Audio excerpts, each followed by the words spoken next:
Hey everybody, welcome back to another video. Today I'm going to show you 3 different Masdevallia species you can see here that I just really enjoy growing, and they're in bloom, and so I figured I'd share some of the things I like about them and also culturally, I guess, what I do with them as well. So I want to start with my favorite of the 3. This is Masdevallia xanthina. Here's the tag.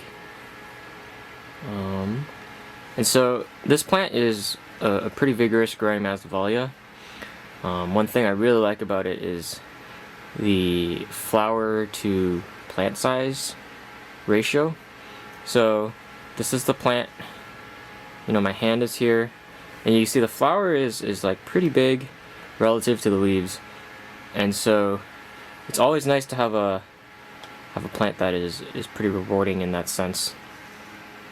The other good thing is, at least on this specific clone, the way that it presents the flowers, you can see they're sort of sticking out prominently over the foliage, not sort of crowded and hiding inside. So that's another thing I really like about this species.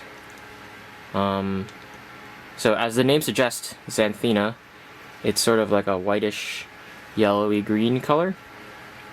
There is a red variety of this species, which I do have coming in a future order. I want to point out something pretty interesting about the white variety, though, is you see from the back here, I'm going to zoom in, there's this very interesting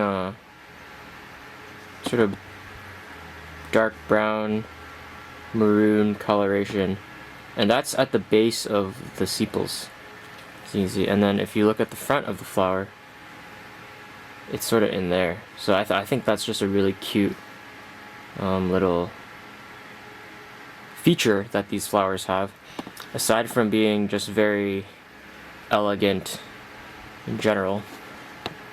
One thing I will say, though, is so these little tails here, these are called caudae. They do get a little wild. I think on a lot of Masdevallias they can be a little bit crazy, but I think that's part of what gives this flower some charm. Again, really small plant. This is a 1.5 inch pot. It's a really dense grower. You can see all these leaves here. And it's really floriferous. So I grow this intermediate, as I do with everything intermediate cool. So I'd say day temp max of 23-24 degrees Celsius, and then nighttime probably around 18 Celsius. Sometimes in the winter, like now, it can get down to 16 Celsius. And I grow it in the shade. So you can see under here, this is like the I'm sitting on the ground right now. This is the middle shelf here, covered by a lot of random things on the top shelf that are opaque. So this is pretty shady growing, and it's still blooming. So yeah, really recommend this species if you're looking into keeping some small Masdevallias. The next species I got here, pretty similar in look. This one is Masdevallia sanctae-inesae. And here is the name, sanctae-inesae. This one is, again, like I said, pretty similar in the structure of the flower. Let me see if I can zoom in here. But it's got this nice orange right here on the sepals, this orange tinge. And I really like how these flowers present themselves as well. Although they aren't as correct, I guess, as the inflorescences in xanthina. These are like more pendant, hanging inflorescences. I think the flower itself presents very nicely along with the plant. It grows far enough away from the plant. Yeah, I guess that's what I was trying to say. Again, this one is pretty floriferous. You can see on this plant here, I got 4 inflorescences coming. It does develop a little slower than xanthina, but the flowers last pretty long. I think this has been here for about a month almost, so, and it's still pretty pristine looking. This one is just opening now, which is why it's not that wide. Again, so as far as growth conditions, exactly the same as xanthina. So intermediate cool. I guess I didn't say how much I water it. I just keep the sphagnum damp. So if the top is starting to be a little dry, I just give it a little bit of water. And then I fertilize it every week, every other week or so with some really dilute fertilizer. I just like hose the whole plant down with this dilute fertilizer solution. I probably should have groomed this before filming. This old burnt leaf here. But you can see the newer growths I have are actually bigger. So you can kind of see distinctly the new growth since I got this plant. So this whole clump here is old stuff, and this is the new stuff. It's probably a little longer because, so it's either longer because it's shadier or because it's more mature.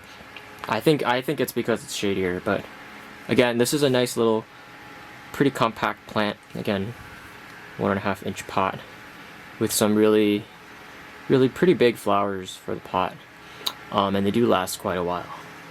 I haven't had this for a full year yet, so I can't speak on how free flowering it is, but as you can see, there's sort of different inflorescences all in different stages of development.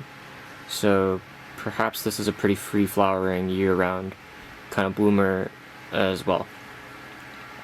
Also haven't had xanthina that long either, so can't comment on that either, but it does put out many flowers, which is always a pleasure to enjoy.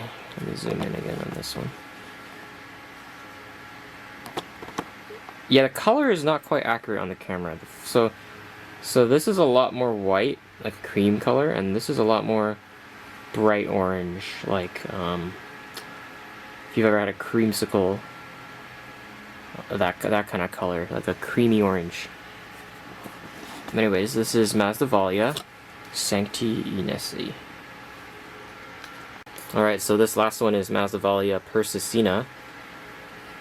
There's the name. And again, this is a really small plant, as you can tell. It's like really short, you can see there. This plant's probably an inch or 3 centimeters-ish tall. And again, it just has a very nice presentation of the inflorescences. You can see here, it grows pretty far out away from the plant. A lot of Masdevallias tend to do that, but there are some that don't. And what I like about this plant is how long these little caudae are, or tails, and how they kind of converge together. So this top one goes all the way down, and then these bottom ones hook together. I've recently learned this is called like a comet look, because it looks like you know, like a little comet, which apparently wasn't a very desirable characteristic, but I think it's really cute. The other thing is, don't see this color too often, I feel like, in Masdevallias, especially species. I'll zoom in. It's kind of like a interesting, let me pull this still, pinkish gold color to the sepals. See, the inside is more yellow, and then the outside is like a pink color, which I think is interesting. And then the inside has that dark lip, and the petals aren't focusing, but those are pretty light color anyways. You can see I have a developing capsule here. Again, so care is basically the identical to xanthina and sanctae-inesae. So intermediate cool, shady, and then, you know, water it when it gets a little dry, and fertilize it when you feel like it needs it. Probably no more than once a week. And again, you can see here, all of these Masdevallias have, I'm talking about, pretty floriferous. So I had one here, I have 2 inflorescences here, there's one in flower, and then there's another one here. So that's another It's like 5. And sometimes if you like look deep in there, you can kind of see some new ones sneaking out. Not from this one though, so I think I'll have 5 this year. Again, I don't know how year-round floriferous this is, but I mean it's been in flower basically the last month and a half. So I'm very happy with it. I really like the flower. It's very cute. Yeah. So this one is Masdevallia persicina.